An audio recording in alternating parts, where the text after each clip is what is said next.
और बूढ़ी तेरी याद कब हुए आए रही है जा रही हूँ।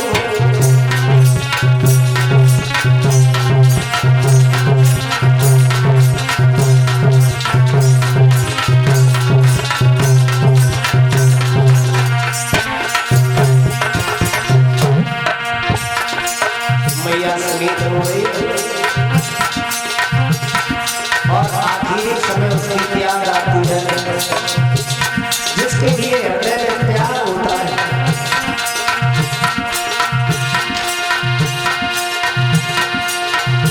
ओ मेरे पिया मुझे क्षमा कर दीजो, मेरी याद कम मत कीजो। दुखिया जाने गवाए रही है जा रही हूँ तेरी याद आए रही है जा रही हूँ।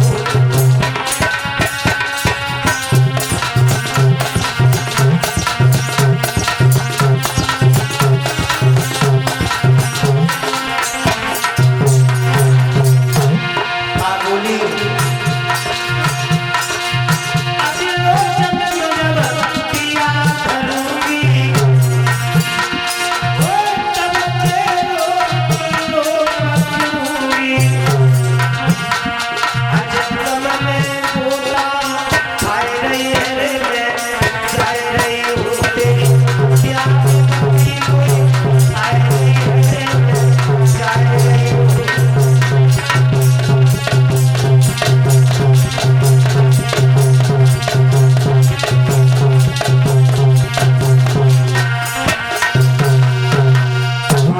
संकल्प लेकर के सुनीति पहुंची जंगल में और ये सोच रही कहीं कुआं मिल जाए जिसमें गिर के अपनी जीवन लीला को खत्म कर दूं। उसे मारने वाला जग में कोई नहीं आ रहा। जगत में जिसका जगत पिता भैया सामने से देखा सुनीति ने देव ऋषि ब्रह्मापुत्र नारद आ रहे हैं। नारद और नारद का एक ही गाना था, हमेशा नारद बीड़ा बजाते थे। जो भगवान के सच्चे भक्त थे उनका एक ही गीत था। कौन सा गीत गाते थे? ताली बजा करके सब लोग हमारे साथ गाओ बड़े प्रेम के साथ।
जंगल में कैसे आना हो गया?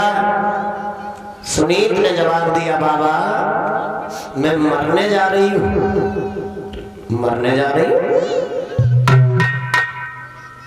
बोली महाराज आप नहीं जानते हो कि तो अबला अपने प्राणों की आहुति दे रही हो तो क्यों?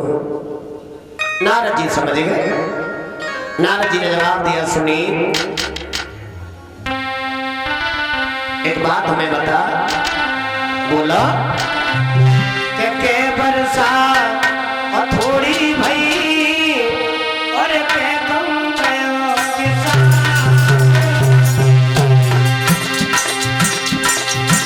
बेटी के बरसा थोड़ी भई के तुम गयो किसान।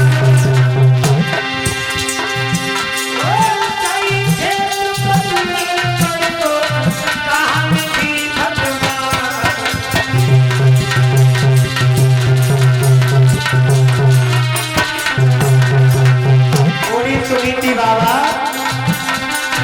ना बरसा थोड़ी भई ना तुम किसान।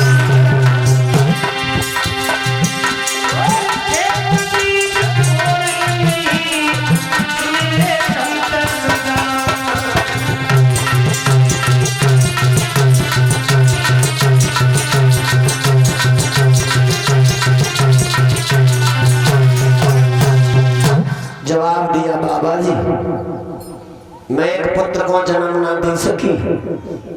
पति हमारे दुखी रहते थे, हमने पति का दूसरा विवाह करवाया। हाँ हाँ, सौत जिस दिन आंगन में आई, दरवाजे पे खड़े होकर के हमें बुलवाया। महलों की चाबी हमारी मैंने स्वयं इच्छा से पकड़ा दी।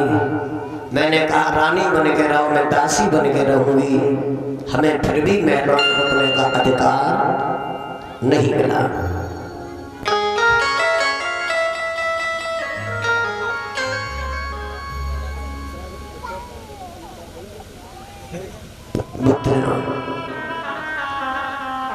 अब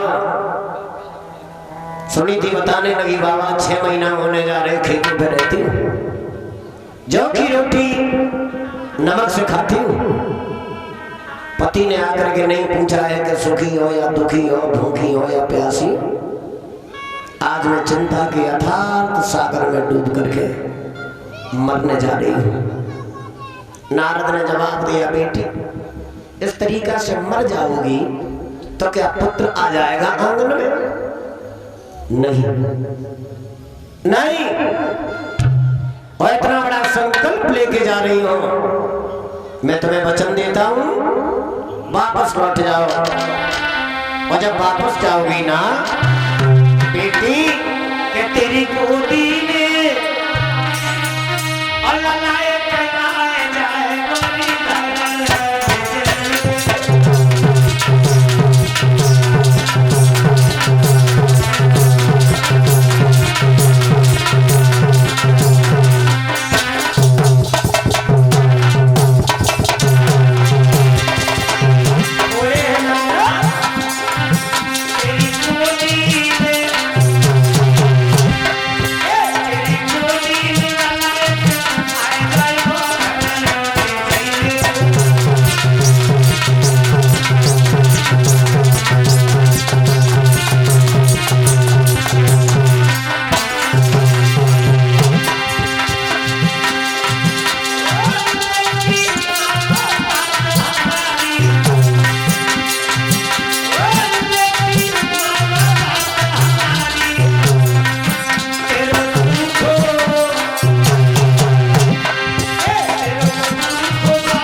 हमारे इतना सुंदर बालक पैदा होगा, जब तक धरती और आसमान रहेगा तब तक तुम्हारी बेटे का नाम रहेगा। संत की वाणी सुनने के बाद सुनीति को ऐसा लगा जैसे डूबते हुए को किनारा मिल गया हो। ऐसा लगा सदियों के प्यासे को 2 बूंद पानी मिल गया हो। सुनीति ने जवाब दिया, बाबा जी अब हमारे पुत्र पैदा नहीं होगा, मुसीबत से समय काट रही हूं। नारद ने जवाब दिया, भगवान ने कहा है कि मोर वचन चय पड़ जाए फीका और संत वचन पत्थर कीड़ी का। एक बार भगवान कहते हैं मेरा वचन झूठ हो सकता है, मगर हमारे भक्त का दिया हुआ वचन कभी झूठ। लौट जाओ पीछे। नारद की बात सुन करके सुनीति लौटे आई, नारद के पैर छुए, बोले बाबा आशीर्वाद दे दो। देव ऋषि नारद ने दोनों हाथ सर पर रख करके जवाब दिया, पुत्रवती भव, तुम वापस जाओ। लौटे आए, झोपड़ी में आकर के टूटी चारपाई, लेट गई फटी रजाई पैरों पे डाल कर सोने की कोशिश करती है, मगर उस दुखिया को नींद नहीं आ रही। नींद क्या आ रही, वही बाबा जी की बातें दिमाग में चल रही। भैया लेट गई घर आए और रात भर नींद नहीं आई।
नींद नहीं आ रही और प्राणी को भविष्य की चिंता कभी नहीं करनी चाहिए। जिंदगी में जो हो गया है अच्छा हो गया है, हो रहा है अच्छा हो रहा है, और आगे होने वाला है बहुत अच्छा है। भविष्य की चिंता कभी नहीं करनी चाहिए महाराज, क्योंकि ये चिंता बड़ी चिंता से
नहीं करनी चाहिए। चिंता करना, रोना चिल्लाना किसी समस्या का समाधान नहीं है।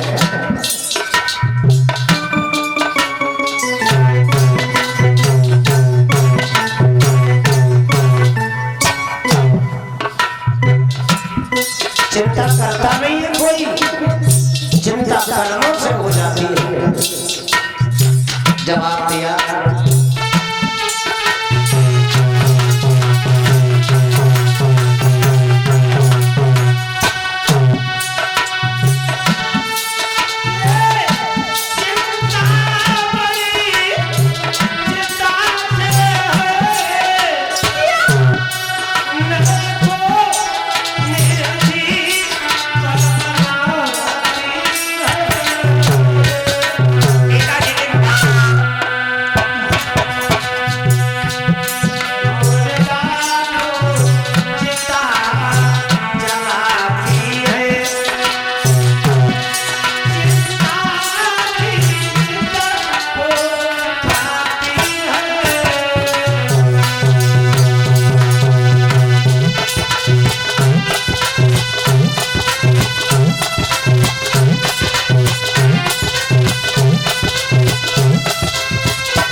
के सो जाती है। ये 100 रुपया भिजवा रहे हैं मास्टर। जिस समय सरसापति सम्राट मलखान की लाश अड्डा पर रखी हुई है, वो मैया खसरोतिन अपने बलवान पति की लहज को देख देख करके भिलक रही है। इधर मौवी के सम्राट किस तरीका से अंतिम क्रियाक्रम करने को आगे बढ़े, चंद्रलाल ने सुना था।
आगे बढ़ा और दिल्ली में पहुंचा।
वही पवित्र कथा में ध्यान।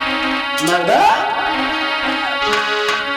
आरे सुख नींद सोई गई है रानी।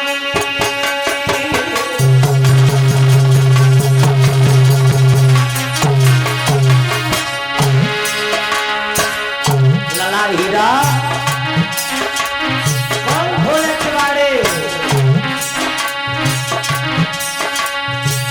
आरे सुख नींद सोई गई है रानी।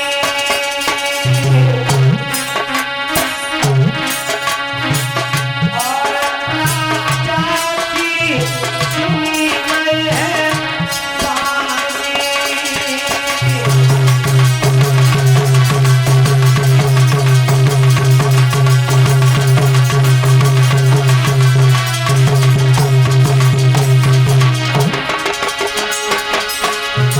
किवाड़े खोलो।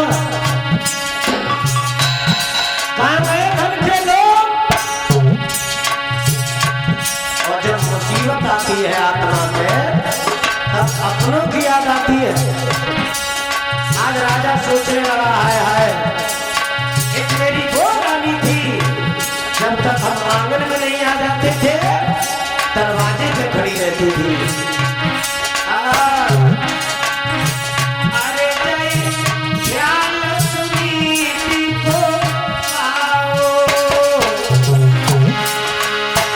और थोड़ा वापस जाओ।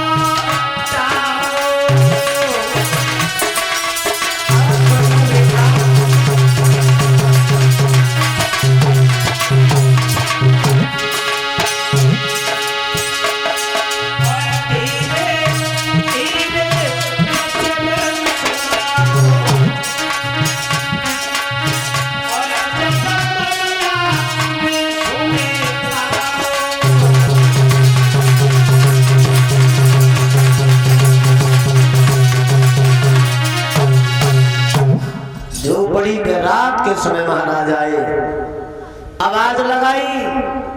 एक ही आवाज में सुनीति उठ करके बैठ गई। और देखो फिर एक बात आ गई तो फिर बता दें परीक्षित जी, पतिव्रता की पहचान नहीं होती है क्या?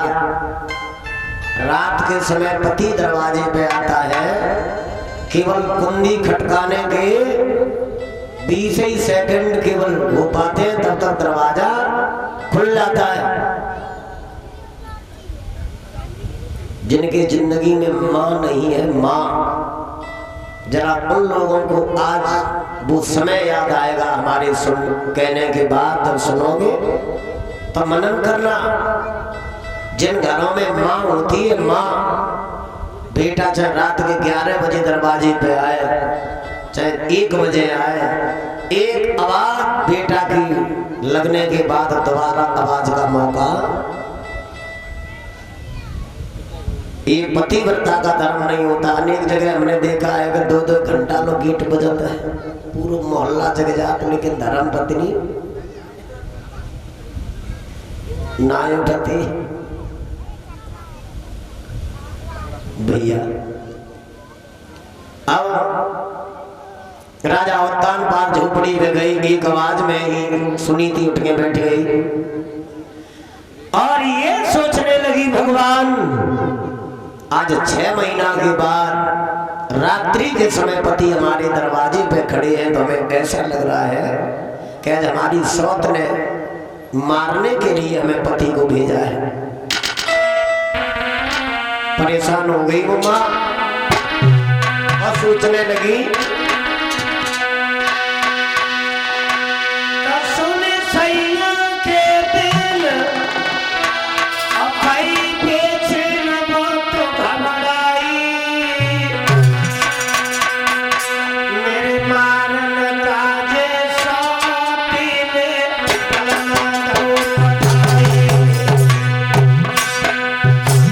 आज हमें लग रहा है हमें मार डालने के लिए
है, मिथ्या है, झूठ है।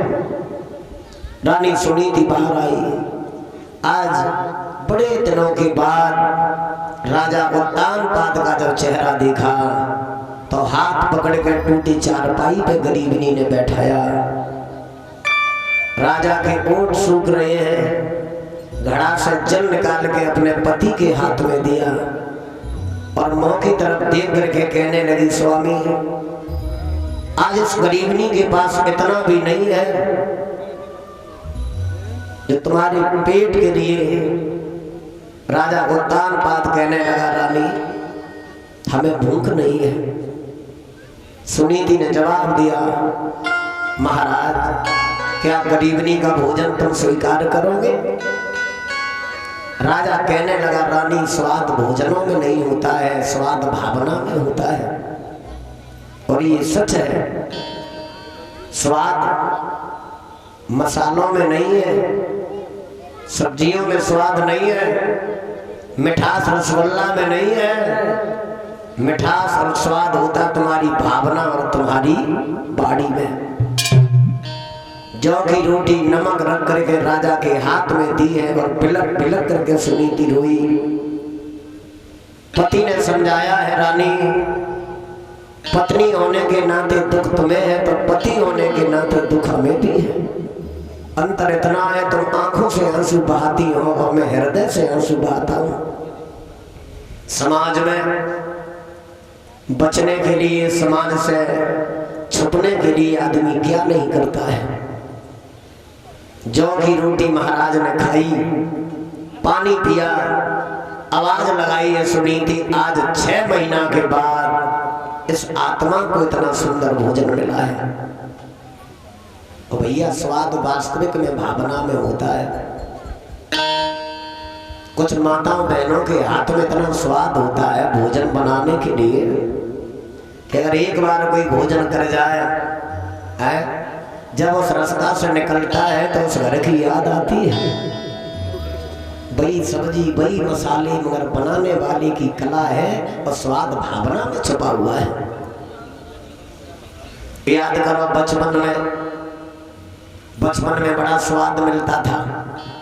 सब्जी नहीं मिलती थी, परीक्षित जी मिल गई तो मिल गई, न मिली तो भाग के आए, रोटी उठाई, घी लगाओ, सेल पे गए, नमक लगाओ और घड़ी करी। घड़ी वाली रोटी किन किन ने खाई, हाथ उठाओ। बचपन में शर्म ना करो, जो तुम्हें कसम भगवान की, जिन जिन ने खाई रोटी उठाओ। अब हमें जब बताओ, हाँ उस रोटी में जो स्वाद मिलता था, आज पत्नी के सामने बैठ के एक नहीं 4-4 सब्जी हो, मगर वो स्वाद, एक स्वाद बचपन की रोटी में होता है और दूसरा स्वाद माँ के हाथ से जब भोजन मिलता है संतान को, यही स्वर्ग है।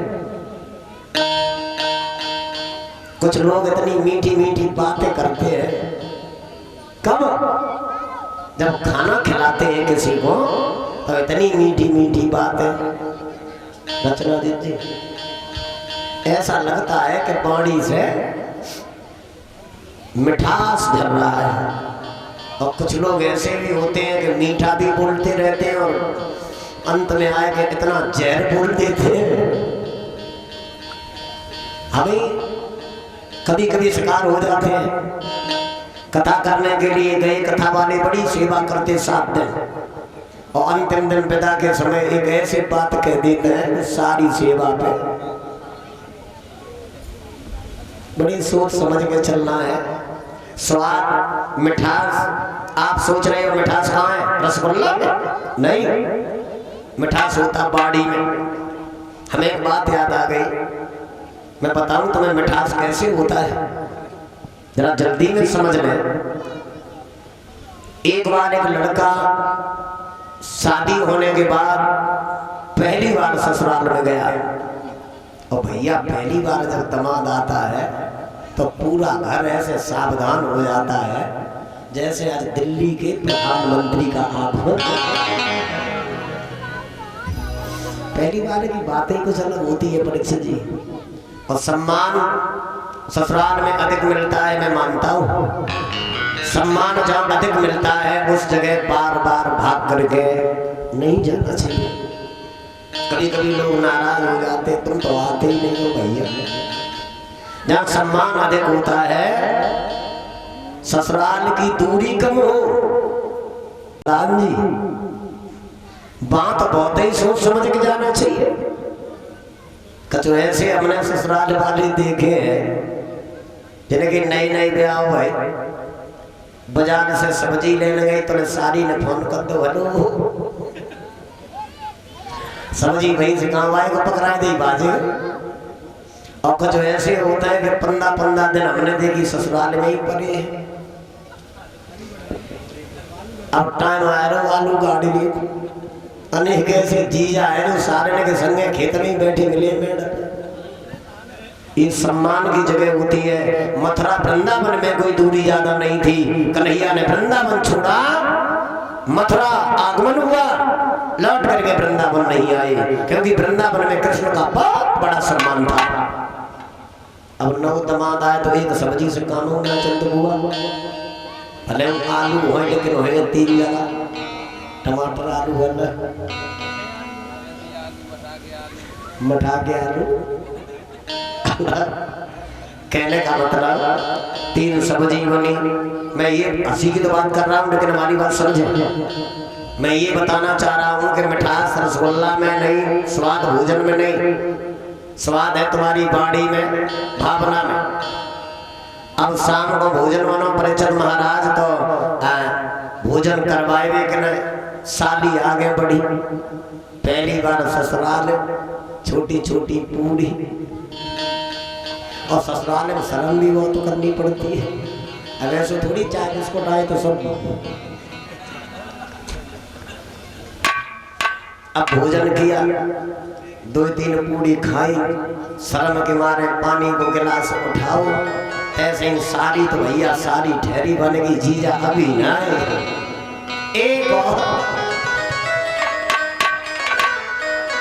एक पूरी और खाली, फिर गिलास उठाया, सोई सारी ने कही अभी नहीं, कटोरी लाई तो में रहे रसगुल्ला, और रसगुल्ला 1-2 ना रहे, रसगुल्ला रहे 5, कही 1 ले लो, अब 1 तो खाना ही पड़ेगा। 1 रसगुल्ला लिया, खाया, 1 तो रसगुल्ला मीठ, और साली और खवाए रे इज्जत लगे अमृत खाए रो। अब 1 रसगुल्ला खाने के बाद जैसे ही मैंने शर्म के मारे गिलास उठाओ, साली बोली जीजा अभी नहीं, 1 और बस 1, दूसरा ले लिया। अब इतना मीठू लगे रसगुल्ला, 2 खाए ले रजनीश भैया, और जैसे ही पानी को गिलास उठाओ बोली अब नहीं, अब नहीं। सारी बोली प्लीज जीजा 1 और, उसने मना कर दिया, बोली 1 और ले लो बस, मना करने लगा। मैंने ज्यादा कही तो रसगुल्ला उसने लिया और मुंह में रखा, तो ने साली ने कहा कहीं मानो खा लो, इतने बढ़िया तो रसगुल्ला तुम्हारे बाप ने भी नहीं खाए हो। अब रसगुल्ला जो मीठा लग रहा था जो एकदम जहर लगने लगा, इसलिए मिठास बाड़ी में होता है, मिठास भावना में होता है। राजा उत्तानपाद ने जौ की रोटी खाने के बाद रात बिताई, और सुबह हुआ तो रानी सुरुचि के यहाँ आए। भगवान की कृपा है कि सुनीति मैया उसी रोज गर्भ धारण करती है। और गोविंद भगवान की जय। सुरुचि के दरवाजे पे आए, सुरुचि ने आंखें भी दिखाई, अनेक व्यंग उठाए। आज मैं सब समझ गई, आज तुमने रात सौत के घर में बिताई है। राजा ने सोचा तरह से दब गई तो ये सवार होती चली जा रही है। राजा ने आंखें निकाल के रानी को धमकाया तो छोटी रानी डर गई। चंदन की चौकी डाल करके स्नान करवाया, पति को भोजन करवाया। दूसरे रोज छोटी रानी भी गर्भ धारण करती है। बोल वृंदावन बिहारी लाल की जय। अंतर इतना हो गया, एक वो रानी है जब से गर्भ धारण किया है तब से खेतों पर अन्न इकट्ठा किया, जौ की रोटी नमक से खाई। और एक वो रानी है कि जब से गर्भ धारण किया है तब से पलक नहीं छोड़ा। धीरे धीरे समय अपनी रफ्तार से चलता रहा। वो दिन आ गया कि ज्येष्ठ रानी सुनीत के उदर में प्रसव की पीड़ा आने लगी। और जब पीड़ा आने लगी तो दुनिया से जब सहारा टूटता है तब भगवान की याद आती है जीव को। आज गरीबनी सुनीत भगवान को बुलाने लगी। ताली बजा करके आप लोग भी बुलाओ। क्या बोली कि दिल से तुमको बुलाऊंगे भगवान, तेरे बिन मेरा कोई नहीं है।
रोने लगी।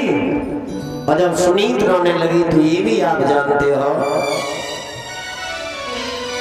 बिन पग चले सुने बिन काना, बिन कर कर्म करे विध। बगैर आंखों के देखने वाला है भगवान, बगैर कानों के सुनने वाला है। मैया सुनीत ने एक पुत्र को जन्म दिया। भूख से बालक रोने लगा। माँ ने पुत्र पान करवाया। जिस माँ ने जौ की रोटी नमक से खाकर के जीवन गुजारा हो, बालक की भूख ना बुझी तो वो माँ बिलक बिलक के रोती है। और इधर छोटी रानी के पुत्र पैदा हुआ। हाय हाय अयोध्या में शोर मच गया। माताएं बधाई देने को आने लगी। राजा को गुप्त जनों के द्वारा संदेश मिला कि तुम्हारी बड़ी रानी के खेतों पे पुत्र पैदा हुआ। आज राजा ने सिपाहियों को भेज करके अपनी ज्येष्ठ पतिव्रता रानी सुनीत को अयोध्या में बुलवाया। साड़ी में लपेट करके माँ अयोध्या में आई है तो अयोध्या की माताएं बहनें आंखों में आंसू भर के रो करके सोचने लगी, बाजी बा बगैर संतान के स्त्री की कदर नहीं है।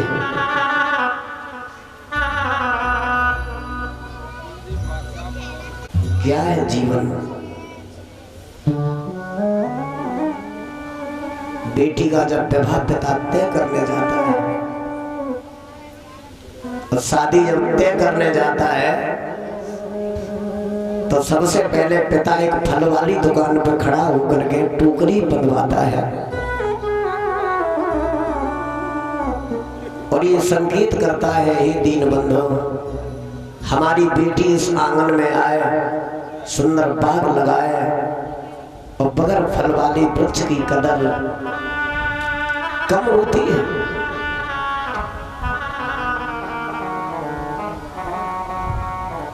सुनीति जब अयोध्या में आई, चतुर ज्योतिषियों को बुलाया गया और ब्राह्मणों से कहा कि हमारे दोनों पुत्रों का नामकरण होना चाहिए। मैया सुनी की तरफ ज्योतिषियों ने नहीं देखा, पहले सुरची को आगे बुलाया और उसके पुत्र को देख करके कहा, इस बेटा के हृदय में प्रेम का समुद्र है, भैया के लिए नाम इसका बोले उत्तम। सभा में ताली बज गई। बाद में गरीबनी की तरफ इशारा किया है तो सुनीति अपने बेटा को साड़ी में लपेट करके सामने खड़ी हो गई और ये सोचने लगी, वाह जी वाह भगवान, बलि के चेहरा पर लाखों निशान होते हैं। इस समय से अनेक माताएं गुजर के आई होंगी। ज्योतिषी लोगों ने जब सुनीति के उस पुत्र को देखा तो कभी राजा की तरफ ज्योतिषी देखते हैं तो कभी वह सुनीति मैया की तरफ देखते हैं।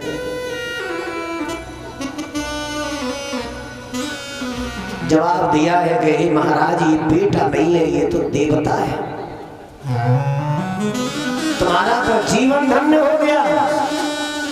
अरे सुनीति, तेरी गोद धन्य हो गई। ऐसी देवियां जहां तहां देखने को मिलती है, सुनीति तुम्हारी जैसी देवी हर घर में नहीं होती है। इसका नाम है ध्रुव। और एक बात सुनो महाराज, जब तक धरती और आसमान रहेगा तब तक इस बच्चे का नाम रहेगा। वो ताली, वो मृदंग, वो नाल, घड़ियाल सभी धूल हो गए जब सुनीति के पुत्र का नामकरण हुआ। बोल गोविंद भगवान की।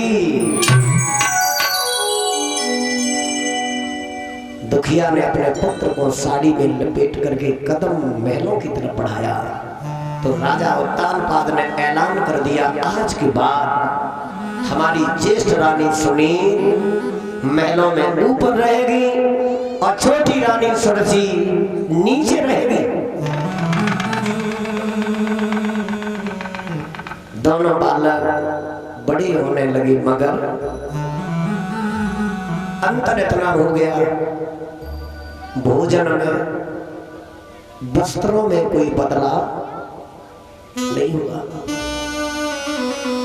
एक वो बेटा है जो अपने माँ के साथ बलवंत भोजन करता है और एक वो बेटा है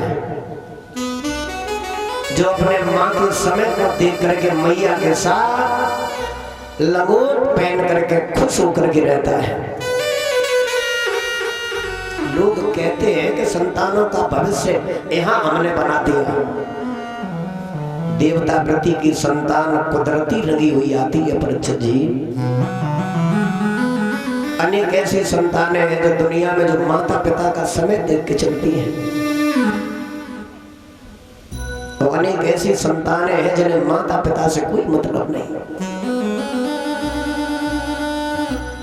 उन्हें ये भी मतलब नहीं है कि 5 सालें हुई जा रही, हमारे पिता ने नया वस्त्र नहीं ले पाया और संतानें हमने देखा है कि 50,000 को मोबाइल चलाए रहे। बंठन के चौराहे पे खड़े हो जाते हैं लोग। अरे उसे धिक्कार है जो माता पिता के समय को देख करके नहीं चलता है। आंगन में धीरे धीरे दोनों पुत्र समझदार होने लगे, बड़े होने लगे। एक दिन ध्रुव और उत्तम दोनों गली में खेल रहे हैं, कहीं से सुरुचि ने देख लिया। झरोकों से निहार रही थी, सौत के बेटा को देखा। ए माताओं, बड़ी लंबी घृणा संतान जब छोटी होती है 5 साल तक बच्चे का जो स्वरूप है वो देवता का होता है। उस समय बच्चा दुश्मन का भी हो वो तुम्हारे लिए देवता के समान। तुलसी आगे बढ़ के गई और अपने पुत्र उत्तम के गाल में तमाचा दिया और ये कहा है, कमीना तू इस भंगिन के बालक के साथ खेल रहा है। तमाचा तो उत्तम के लगा, लेकिन ध्रुव को ऐसा लगा जैसे किसी ने कलेजा निकाल के बाहर फेंक दिया। बड़ा दुख हुआ, मगर जब समय खराब होता है उस समय अपना दुख भी आदमी दूसरे को बता। अपनी माँ की गोदी में जाकर के ध्रुव गिर गया। मैया मौसी ने भैया को मारा है और हमसे कहा है तू भंगिन का बालक है। माँ कहने लगी, ध्रुव तुम्हारी किस्मत में भैया के साथ खेलना नहीं लिखा है। आज के बाद तुम उत्तम के पास नहीं जाओगे। आज उसने अपने बेटा के तमाचा मारा है ध्रुव, और अब की बार अगर तुम्हें देख लिया तो वो तुम्हारे गाल में तमाचा मार देगी। संतान का दुख जन्म देने वाली माँ को पहले ही पता लग जाता है, और जो संतानें माता पिता के कहने के बाद मनन कर लेती हैं वही दुख से बच जाती है, और जिन्होंने मनन नहीं किया वही जब दुनिया की आग में।